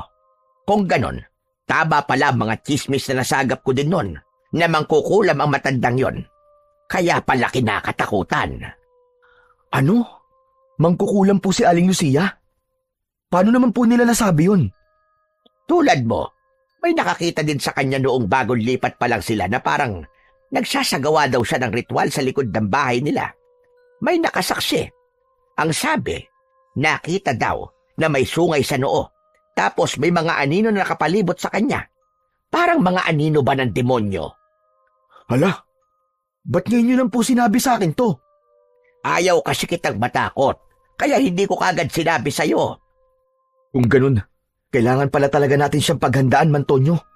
Dahil hindi lang ang mga amaranig ang kalaban natin, kundi pati namang kukulam na yun. Grabe. Naaawa pa naman ako sa kanya, yung pala. Alagad siya ng demonyo. Hayaan mo na. Mabuti nang may ideya na tayo kung ano ang nangyayari. Bilisan na nating maglakad. Patuloy sila sa pag-akyat. Ilang minuto pa ay nasa itaas na sila. Agad silang kumatok. Isang matandang babae ang nagbukas ng pinto. Agad silang pinapasok. Tila nakaabang na sa kanilang pagdating. Nakita nila si Apong Erning na nakaupo. Mabuti naman at dumating na kayo. Sino ang makikipag-usap sa mga tagabantay? Ako po, Apong Erning. Oh, narito ang agimat. Nagawa ko na, pero kulang pa yan ng isang sangkap. Inabot ni Apong Erning ang agimat kay Juanito. Yan ang iaalay mo sa ating mga tagabantay. Napakahalaga nito, parang isang susi. Kailangan mong gamitin yan para makipag-ugnayan sila sa'yo. Apong Erning, ano po yung kulang pa na sangkap? Ang dugo mo. Kailangan ng patak ng dugo mo. Ha? Dugo ko po? Oo, Juanito. Yan ang mag-uugnay sa'yo sa agimat. Kailangan nito ang bahagi ng iyong pagkatao. Sa dugo mo, manggagaling ang bisa nito. Oh, bakit parang namumutla ka naman yata, iho? Okay lang po ako. Kakayanin ko po. Kung ito lang po ang paraan para makausap sila, gagawin ko para matapos na po ang problema natin sa mga amaranhig. Magaling iyo. Matapag ka. Magandang simula yan. Akin na. Iabot mo ang kamay mo. Isang patak lang ang kailangan natin. Sa palad mo ito kukunin. Sige po. Dahan-dahang sinugatan ni Apong Erning ang balat sa palad ni Juanito. Mula sa hiwa, tumulo ang dugo at agad na ipinatak ito sa agimat. Sa isang iglap, kitang-kita nila ang tila pagsipsip ng agimat sa dugo. Tapos na. Handa ka nang humarap sa mga tagabantay. Saan ko po sila mahahanap, Apong Erning? Sa may silangang bahagi nitong bundok. Naroroon sila. May makikita ka doon puno ng balete. Doon mo sila hintayin. Lalapit sila sa'yo. Paano ko po sila makikilala, Apong Erning? May palatandaan po ba na sila ang tagabantay o nagpapanggap lang na mga nilalang? Maaari silang magpakita sa'yo bilang anyong tao o kaya naman ay hayop. Pero isa lang ang biling ko sa'yo. Huwag na huwag kang matatakot. Huwag kang tatakbo kapag nagpakita sila. Makipag-usap ka lang ng may paggalang. Matuto kang damhin ang paligid, ang hangin, ang amoy, at ang tunog. Ganun po ba? Wala naman po pala akong gagawin kundi ang maghintay. Oo, pero kapag nakuha na nila ang agimat, doon mo sabihin sa kanila kung ano ang pakay mo, kung ano ang gusto mong malaman. Tanungin mo sa kanila kung saan matatagpuan ang kapangyarihan na pwedeng ipanglaban sa mga amaranhig. Inandaan ni Juanito ang lahat ng sinabi ng matandang albularyo sa kanya. Wala siyang kinalimutan na detalye. Mula sa bahay ng albularyo, mag-isa niyang pinuntahan ang lugar na sinabi nito. Baon ang kakaibang lakas ng loob at determinasyon na matapos ang kanyang misyon. Hindi naman kalayuan ang sinabing lugar ni Apong Erning. Wala pang 10 minutong paglalakad ay nakita niya na kagad ang puno ng balete sa gitna ng masukal na gubat. Sa unang tingin, wala namang kakaiba doon. Ngunit naramdaman niya na para bang merong mga matang nakatingin sa kanya mula sa dilim. Naupo siya sa isang ugat ng balete. Huminga siya ng malalim. Maigpit niyang hinawakan ng agimat at kinalaban ng sarili niyang kaba. Diyos ko po, tulungan niyo po ako. Alam ko, may dahilan kung bakit ako napunta sa ganitong sitwasyon. Huwag niyo po akong pababayaan, Panginoon ko. Ilang minuto ang lumipas. May narinig na siyang mahina, ngunit sunod-sunod na kaluskos sa paligid. Para bang may hinihila o parang may gumagapang. Paunti-unti, lumitaw sa harap niya ang 2 dambuhalang sawa. Halos kasinlaki ng poste ng kuryente ang katawan. Ang isa ay may balat na kulay ginto. Ang isa naman ay kulay puti. Ang kanilang mga mata ay tila maliit na apoy at sa itaas ng kanilang kaliwang mata, parehong may kumikislap na marka. Hugis bilog na may 3 marka na tuldok sa gitna. Halos hindi na humihinga si Juanito. Masyado silang malapit. Ang ulo ng gintong sawa ay halos kadikit na ng kanyang muka. Muntik nang mapasigaw ang binata, ngunit nang maalala niya ang sinabi sa kanya ng ermitanyo, naramdaman niyang ito na nga ang mga tagabantay. Agad siyang lumuhod, pinagdikit ang mga palad at nagpakumbaba. Patawad po! Patawad po, tagabantay! Patawad po sa aking pagkagulat! Hindi ko po sinasadya! Isa sa mga sawa ang gumalaw.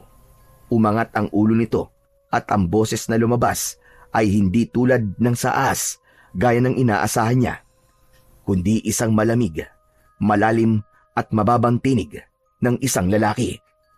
Tumayo ka, tao. Anong ginagawa mo rito? Mahal na tagabantay, ako po si Juanito. May gusto lang po akong malaman. May gusto kang malaman. Lahat ng kaalaman ay may kabayaran. Ano ang kaya mong ibigay? Ito po, isa po itong agimat. Ginawa po ni Apong Erning para po sa inyo. Huminto sa pagkilos ang dalawang sawa. Maya-maya'y sabay silang umangat sa hangin at dahan-dahang nagbago ng anyo. Naging kawangis ng tao ang dalawang nilalang. Naiiba lang ang kanilang kasuotan.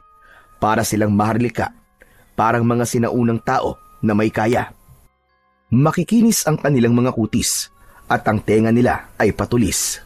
Naroon pa rin ang marka sa itaas ng kanilang kaliwang mata. Lumapit ang lalaki kay Juanito at maingat na kinuha ang agimat mula sa kanyang palad. Tinignan niya ito ng matagal bago kusang ibinigay sa babaeng kasama niya.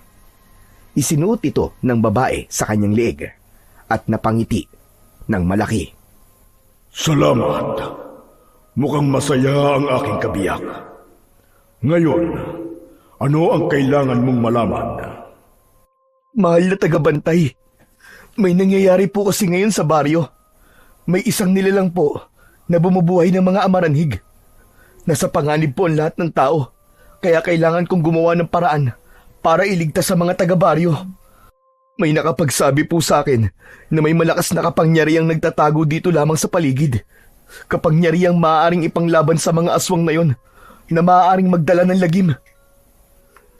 Kapangyarihang kayang gumapi ng mga amaranhig? Taglit na katahimikan ang bumalot sa kanila. Lumingon ang tagabantay sa babae. Pagkatapos ay muling tumingin kay Juanito. Nasa iyo na ang kapangyarihang hinahanap mo, binata. Nasa akin na? Paanong? Napahinto siya at biglang may naalala.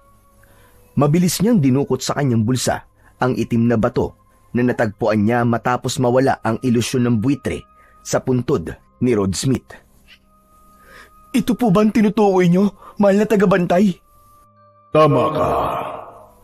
Yan ang mutya ng kuko at tuka ng buitre. Ipinagkaloob ito sa iyo. Hindi mo na kailangang hanapin pa ang lakas at kapangyarihan dahil nasa iyo na ito. Muling tumingin ang tagabantay sa kanyang kabiyak. Yumuko sila ng bahagya sa kanya. Tanda ng pagtatapos ng pag-uusap hanggang sa unti-unti na silang naglaho. Sandali po, mahal na tagabantay! Paano po gamitin to? Ngunit wala na. Tuluyan na naglaho ang dalawang nilalang. Bumalik na ang binata sa kubo ni Apong Erning. Agad siyang sinalubong ni Mang Tonyo. Mang Tonyo, narito na po ako. Halika na rito sa loob. O ano? Nakausap mo ba? Anong sabi sa'yo? Kinuha niya sa bulsa ang mutya at ipinakita sa dalawa. Ito pong mutya. Nasa akin na po. Napakunot ang noo ni Apong Erning nang makita ang maliit na batong itim. Saan mo ito nakuha? Doon po, sa ibabaw po ng puntod ni Rod Smith. Doon po sa may sementeryo. Anong sabi mo? Rod Smith ba ang sinabi mo? Opo. Kilala niyo po ba siya? Hindi ko na siya kilala iyo. Kaibigan ko si Rod. Siya ang nagturo sa akin ng lahat ng kaalamang meron ako ngayon. Pero matagal na siyang namayapa.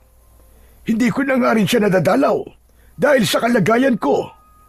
Sa kanya pala talaga galing to. Katabi po siya ng puntod ng nanay ko eh. Kaya maski po yung puntod niya, matagal ko na pong inaalagaan. Kung totoo yan sinasabi mo, ibig sabihin, ipinagkaloob talaga niya sa iyo ang pinakamalakas niyang mutya. Ito yung sinasabi ko sa iyong kapangyarihan na pwedeng ipantapat sa mga amaranhig na binuhay. Magaling iyo. Napamana ito sa'yo ng mabait kong kaibigan. Talaga po? Pero, paano ko po ito gagamitin? Hindi ito ordinaryong agimat na sinusuot o sinasabit. Ang mutyang ito ay parte ng kanyang katawan bago siya namatay. Ano pong ibig niyo sabihin? Nasa loob ng katawan niya ang mutya. At tulad niya, kailangan mo rin itong lunukin. Ano po? Lulunukin ko po. Galing po to sa katawan ng patay ah. Yun ang paraan para maging isa kayo ng mutya iyo. Para mapasayo ang kapangyarihan nito. Kapag nilunok mo na ito, madarama mo na ang lakas. Nasa loob mo na ito, parang bahagi na ng pagkatao mo. Natahimik si Juanito, ngunit imbis na lunukin ang mutya, muli niya itong ibinalik sa kanyang bulsa. Apong Erning, pag-iisipan ko po muna. Sige iyo, walang pipilit sa'yo. Ang bawat desisyon tungkol sa ganitong bagay, dapat galing sa puso mo. Salamat po. Tara na po, Mang Tonyo. Tumango ang matanda at pagkatapos magpaalam sa matandang albularyo, ay bumaba na sila ng bundok. Nakabalik na sila sa sementeryo. Tuluyan na ring sumikat ang araw. Naabutan nila sa loob ang kotse ng kanilang amo na si Boss Ruben. Aba, nandito si boss ah. Anong gagawin niya dito ng ganito kaaga? Agad silang naglibot. Hinanap kung nasaan ang kanilang amo. Biglang may narinig silang kumusyon at tensyon sa isang bahagi ng sementeryo. Bitiwan mo nga ako! Ano bang trip mo, matanda ka? Bitiwan mo ako! Sinundan nila ang boses ng kanilang amo. Papunta yon sa dulo ng sementeryo. Halos manlaki ang mga mata ng dalawa nang makita nilang nakatali ang kanilang amo. May bakas ng dugo sa mukha nito at nakatayo sa harap nito si Aling Lucia. Lumingon ito sa kanila, sabay na pangisi. Aba, tamang-tama dating nyo. Oras na para hukayin nyo ang katawan ng anak ko. Anong sinasabi nyo? Hawak ko ang buhay ng taon to. Kapag hindi nyo ako pinagbigyan, papatayin ko to at ipapakain sa mga alaga kong amaranhig. Wag! Wag niyo pong gagawin yun! Hoy! Kayong dalawa! Tulungan niyo ako dito! Baliw na ang babaeng to! Sige na! Gawin niyo na ang gusto niya! Sige na, kumilos na kayo! Pero boss... Parang awa mo na, Juanito! Sige na, gawin niyo na lang! Sundin niyo na lang siya! Ano? Ayaw mo pa rin bang gawin? Pwes, papatayin ko talaga ang amo mo. At hindi lang yon, bubuhayin ko din ang katawan ng nanay mo at gagawin kong isa sa mga alagad ko. Hindi ako naniniwala sa'yo. Sa tingin ko ay mahina ka pagdating sa ganyang bagay. Hindi mo pa magawa ng maayos ang iyong ritual. Kaya pakawalan mo na si boss. Sigurado ka ba sa sinasabi mo, iho? Kahit na anong sabihin mo, gagawin ko yon. Lahat ng yon. Kapag hindi mo ko sinunod, hindi ko man mabuhay ang anak ko o ang nanay mo, titiyakin kong maraming bangkay pa ang babangon sa sementeryong ito. Sige na, Juanito! Gawin niyo na! Hindi para sa akin, kundi para sa katahimikan ng lahat ng mga nakalibing dito. Sige na, Juanito! Sundin niyo na ang babaeng to! Tumango ang binata. Naunawaan na niya ang ibig sabihin ng kanyang boss. Sige, sige. Gagawin ko to, Aling Lucia. Pero sa isang kondisyon. At ano namang kondisyon yan? Pag nabuhay mo na ang anak mo, lumayo ka na dito sa baryo. Sige. Basta't gawin mo lang ang sinasabi ko. Hukayin niyo ang kabaon at dalhin dito. Wala nang nagawa ang tatlo, kundi sundin ang utos sa kanila ni Aling Lucia. Hindi nila ito makontra, lalo na at alam nila kung anong klaseng nilalang ang matandang babae at kung ano ang kaya nitong gawin. Inilabas nila si Boss Ruben sa loob ng isang lumang musileo na nakatali pa rin ang mga paa at kamay. Sumama naman ang matandang babae sa dalawa. Nagsimula na silang maghukay. Tahimik. Wala silang imikan. Tanging ang tunog lamang ng pala at asarol ang maririnig. Halos 5 hanggang 7 oras din ang kanilang ginawang paghukay. Pawis na pawis si Juanito. hanggang sa ilang sandali pa, tumama ang dulo ng asarol sa matigas na kahoy. Ito na! Ito na yun! Oh, dahan-dahan lang. Sige, iangat nyo na. Maingat nilang iniangat ang kabaong mula sa hukay. Biglang umalingasaw ang masangsang na amoy. Amoy na bubulok na laman. Putragis na yan! Ang baho! Ano ka ba? Tiisin mo. Tapusin na natin to. Binuhat nilang dalawa ang kabaong. Mabigat yun. Hindi nila akalain na makakaya lamang nilang dalawa. Dinala nila ito sa loob ng musileo. Agad na ipinatong sa mismong nicho na naroon. Tapos na ang inuutos mo. Pakawalan mo ng boss namin. Hindi pa tayo tapos. Hindi ko pa siya pwedeng pakawalan. Kailangan mo nang mabuhay ang aking anak. Pagkatapos nun, ay tumahimik na si Aling Lucia. Naupo ito sa isang tabi. Parang isang baliw na hinahaplos-saplos ang kabaong ng kanyang anak. Sama-sama nilang hinintay ang oras, ang pagitan ng araw at gabi. Ilang oras pa, dumating na ang dapit hapon. Nagsimula ng bumigkas ng ritual ang matandang babae. Pagkatapos ay nagsindi ng 7 kandila. Bawat isa ay inilagay sa paligid ng kabaong. Mabaging Diyos, tulungan niyo po kami. Naramdaman nila ang bahagyang pagyugyug ng lupa at kasunod nito ay ang pagbukas ng takip ng kabaong. Isang nabubulok at mabahong bangkay ang bumangon. Hanggang sa umiyak na si Aling Lucia. Hindi. Huli na ang lahat. Hindi ganito ang inaasahan kong pagbabalik mo, anak. Bakit ganito? Kayo ang may kasalanan nito. Kung sana'y pinagbigyan niyo ako kagad, hindi sana ganito ang nangyari. Galit na galit si Aling Lucia. Halos wala na siya sa kanyang sarili sa sobrang lungkot at puot. Nanginginig ang kanyang mga kamay habang hawak ang naaagnas na katawan ng anak. Pagbabayaran niyo to. Ilang araw niyo akong tinanggihan. At ngayon, nabulok na ang katawan ng aking anak. Hindi na siya mabubuhay ng normal. Hindi na siya mabubuhay pa. Kasabay ng sigaw ng matandang babae, narinig nila ang mababa at malalim na mga ungol. May bumangon na namang mga amaranig. Pag-ubos na kayo, isusunod ko ang baryo. Dadalin ko ang lahat ng mga bangkay na nabuhay. Uubusin ko lahat ng tao doon. Uubusin ko mga tsismosa. At lahat ng umusga sa aming mag-ina.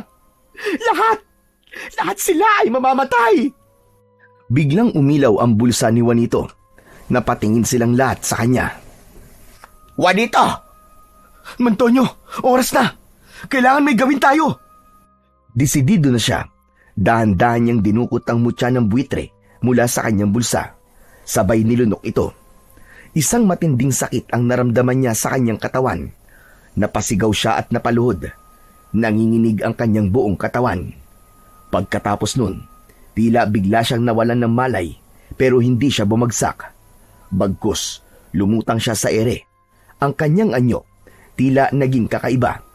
Nang imulat niya ang kanyang mga mata, ay may liwanag na nagmumula roon. Tinignan isa-isa ang mga amaranig na nasa paligid. Nagsitigil sa paggalaw ang mga aswang na yon na parabang na estatwa at ang iba naman ay tila napaatras ng konti. Isang malakas at nakakakilabot na sigaw ang pinakawalan ng binata. Nagsimulang magliyab ang isang tambak ng damo malapit sa musileo. Mula sa liwanag ng apoy at sa mga aninong nililikha nito, lumitaw ang mga anino ng buitre. Isa-isang lumapit, sumalakay sa mga amaranig. Nakalutang pa rin si Juanito sa ere, parang wala sa sarili. Ngunit ang mga buitre, tila may sariling isip. Ang siyang kumilos para sa kanya. Pinagtutukan nila ang mga amaranig, parang kinakain at hinihigop ang lakas ng mga ito. Isa-isang bumagsak ang mga nilalang, bumalik sa pagiging ordinaryong bangkay. Hindi maaari. Anong ginawa mo? Nagliliwanag pa rin ang mga mata ng binata. Nakatindig ito ng diretso at nakatingin ng matalim kay Aling Lucia. Itinaas nito ang kanyang mga kamay. Hindi pa rin namamatay ang apoy at mula doon, lumitaw ang mga kaluluwa. Galit na galit ang titig ng mga ito sa matandang babae na si Aling Lucia. At ang huling inatake ng mga buitre ay ang anak ni Aling Lucia. Sabay-sabay nilang tinuka ang katawan ng amaranig. Ang bawat tuka ng mga ito sa kanya ay mas mabangis at mas malupit. Walang itinira, maski konting laman sa kanyang mga buto. Hindi! Itigil niyo yan! Itigil niyo yan! Tama na! Ngunit walang nagawa ang matandang babae. Maski ilang beses pa itong nagpakawala ng iba't ibang orasyon, walang gumana maski isa. Nang tuluyang nawala na ang sumpa ng amaranig, nagpakita ang kaluluwa ng kanyang anak. Agad nitong sinugod ang ina. Napaatras naman si Aling Lucia at natumba ng puwersang dala ng kaluluwa. Bakit, anak? Bakit mo ako sinusugod? Hindi sumagot ang kaluluwa. Sa halip, unti-unti itong lumayo at lumibot patungo sa likuran ni Juanito. Sumanib ito sa katawan ng binata. Hindi ko to gusto, Nay. Tama na po. Itigil mo na ang kasamaan mo. Anak? Ikaw ba yan, anak? Ako nga, Nay. Tama na. Tama na po. Hindi, anak. Hindi. Alam kong hindi mo pa oras. Gusto kitang muling makasama. Nakakalungkot ang mag-isa. Tumigil ka na, Nay. Tama na. Patahimikin mo na kaming lahat. Walang nilalang ang gustong mamatay ng paulit-ulit. Nakikiusap ako, Nay. Tama na. Napahagulgol si Aling Lucia. Hindi niya nakinaya ang bigat ng sakit at pagkabigo. Bumagsak siya sa lupa. Niyakap ang sarili habang patuloy ang pag-agos ng luwa sa kanyang pisngi. Hindi niya matanggap na mismong anak niya ang tumututol sa lahat ng kanyang ginawa. Nahihirapan siyang huminga. Pilit niyang iniintindi ang lahat ng nangyayari. Pero ang bigat ng konsensya'y unti-unti nang dumudurog sa kanya. Maya-maya ay natulala siya. May kinuhang botelya sa kanyang bulsa. Hindi. Anong nagawa ko? Anak, patawarin mo ako. Dahil sa ginawa ko, ang kaluluwa nyo, ang mga kaluluwa nyo, kukunin ng demonyo. Yun ang kapalit ng lahat ng ito. Hindi. Hindi totoo yan. Hindi totoo yan. Huwag ka nang umiyak, anak. May paraan pa. May paraan para mapalaya ang mga kaluluwa ninyo. Tinitigan niya ang botelya sa kanang kamay. Saka mariing pumikit. Ang buhay ko. Ang buhay ko ang magiging kapalit. Walang sino man ang nakakilos. Nabigla na lang ang lahat sa ginawa ni Aling Lucia. Tinungga niya ang laman ng bote. Isang lason. Bumagsak ang kanyang katawan ilang minuto pagkatapos niyang mainom ito. Habang naghihingalo, ang mga kaluluwa ay unti-unting naglaho, kasabay ng pagpatay din ng apoy at ng lahat ng mga buitre. Nang sandaling tuluyang huminto ang paghinga ng matanda, lumitaw ang isang anino. Mahaba, baluktot ang anyo at walang muka.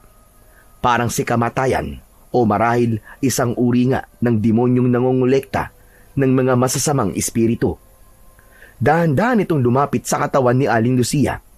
Marahas na hinila palabas ang kanyang kaluluwa. Sumisigaw ito, pilit na pumapalag, ngunit wala itong laban. Sabay na naglaho ang dalawa. Walang iniwang bakas. Bumalik ang katahimikan sa sementeryo at ang katawan ni Juanito nananatiling nasa ere. Nakamulat ang mga mata pero wala pa rin sa sarili. Ilang segundo pa, bumagsak ang katawan nito sa lupa at wala pa ring malay. Agad na kumilos si Mantonio. Mabilis niyang pinakawalan na muna ang kanyang boss na siyang mas malapit sa kanya at sa kanila nilapitan ang walang malay na katawan ng binata. Ilang sandali pa silang naghintay at unti-unting dumilat ang kanyang mga mata. Teka, ano bang nangyari? Napatingin siya sa paligid at nanlaki ang kanyang mga mata nang makita ang walang buhay na katawan ni Aling Lucia. Hala! Si Aling Lucia! Ano nangyari? Bakit patay siya? Ako ba? Ako ba ang pumatay sa kanya? Wala ka bang naaalala sa mga nangyari, iho? Wala po, Mantonyo eh. Bigla siyang niyakap ni Boss Ruben. Tinulungan mo kami. Utang namin sa iyo ang buhay namin. Salamat, Juanito. Ngayon, wala ka ng utang na loob sa akin. Malaya ka na. Quits na tayo. Ha? Ano pong ibig niyong sabihin? Kung hindi mo talaga gusto dito, pwede ka na maghanap ng trabaho na gusto mo. Saka wala na akong sisingilin sa'yo. Wala ka ng utang sa akin. Yun po ba? Bakit boss? Ngayon bang wala na akong utang ayaw niyo na po sa akin? Ayaw mo na akong gawin tagabantay dito? Ano? Boss, dito na po ako. Gusto ko na po dito. Aalagaan ko po at poprotektan ang mga nakahimlay sa sementeryong ito.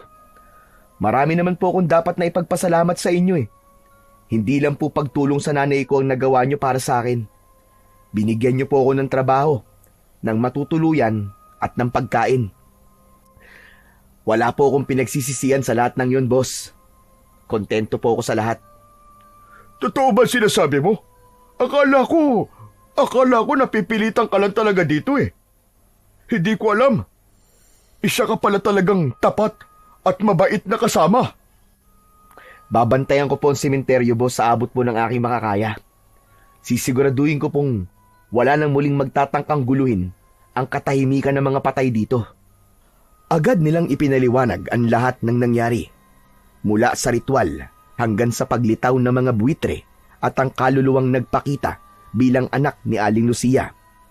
Hindi makapaniwala si Juanito sa mga nagawa niya, sa mga nilalang na kanyang hinarap. Wala siyang maalala sa mismong sandali ng labanan, pero dama niya sa puso niya ang bigat ng bawat nangyari. Maya-maya, ang mga bangkay na naging amaranig ay natunaw at naging abo. Naiwan ang bangkay ni Aling Lucia. Nalungkot si Juanito sa kanyang mga nakita, lalo na sa matandang babae. Ngunit nauunawaan niya na minsan ang pagmamahal ay nagiging bulag at ang takot sa pag-iisa ay maaaring magdala ng kasamaan. Ngunit sa huli, pinili pa rin ni Aling Lucia ang pagtubos sa kanyang mga naging kasalanan. Isinakripisyo niya ang sarili upang palayain ang kaluluwa ng kanyang anak at ng iba pang ginulo ng kanyang mahika. Binigyan nila ito ng maayos na libingan. Sila lang ang nakakaalam ng lahat ng mga nangyari at kung ano ang totoo. Sa mga sumunod na gabi, naging tahimik na muli ang sementeryo. Wala nang gumagambala sa mga patay. Payapa na ang lahat. Samantala si Juanito ay nanatili roon. Araw-araw pa rin siyang naglilinis ng paligid at nag-aayos ng mga nicho. Binabantayan ng paligid at nag-aalay ng mga panalangin para sa lahat. At sa muli niyang pagbisita isang umaga sa puntod ng kanyang ina at sa nicho ni Rod Smith, nagpasalamat siya sa magaling na Amerikanong albularyo. Rod, thank you so much.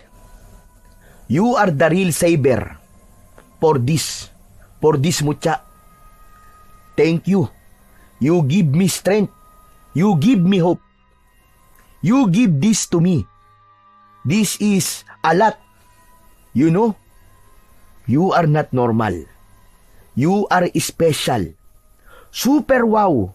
Super thank you for all of this. Thank you very much, my friend. Thank you very much. Napangiti ang binata pagkatapos niyang bigkasin ang mga salitang yon. Pagkatapos ay tumingin siya sa lahat ng mga puntod at nagbitaw siya ng isang pangako sa mga ito. Huwag kayong mag-alala. Kayong lahat. Habang nandito ako, sisiguraduhin kong mananatili ang kapayapaan sa lugar na to. You may live in peace.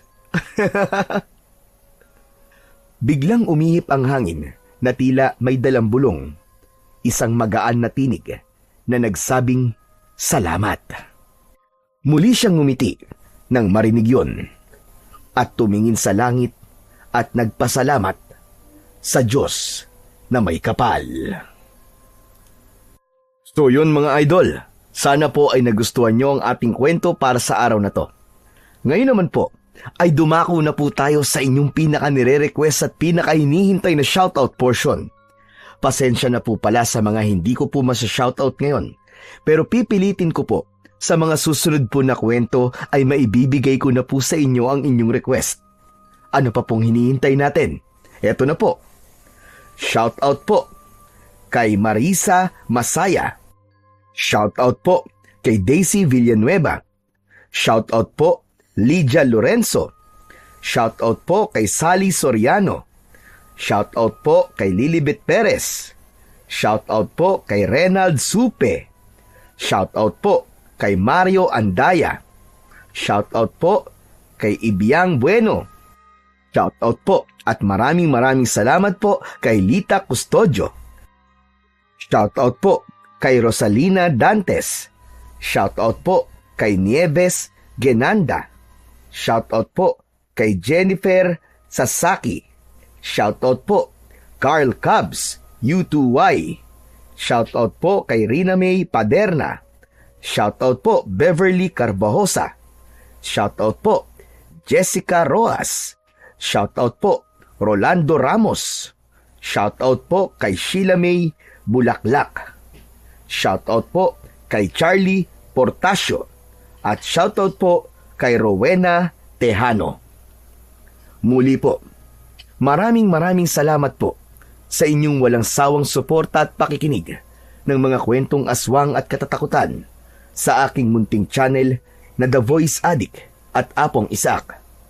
Hanggang sa susunod pa pong kwento na magpapatindig ng inyong mga balahibo mula sa mundo ng kababalaghan.